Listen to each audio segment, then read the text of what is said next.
Vítajte pri sledovaní ďalšieho videa, kde by sme chceli dnes ísť na polovačku. Som tu s kamarátom Maťom a teda ideme na polovačku na líšky. Takže ideme na líšky.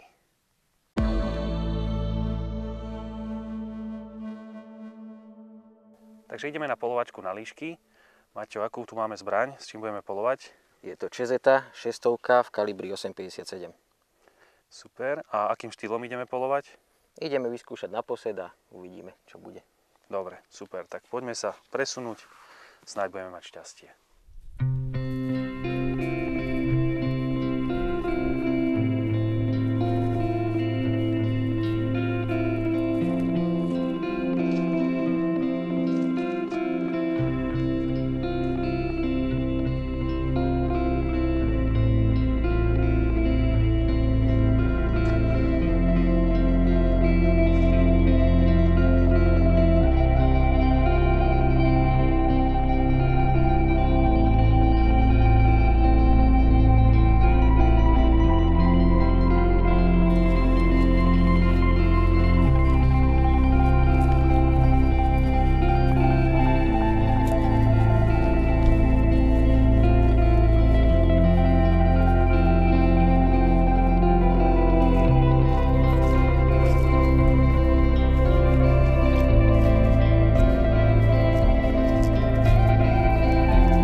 Boli sme dohodnutí, že budeme sedieť do západu slnka.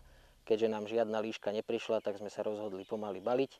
Vtedy sme si všimli, že sa k nám blíži zranené muflonča, ktoré malo poranené pravú prednú nohu, tak sme sa rozhodli ho uloviť.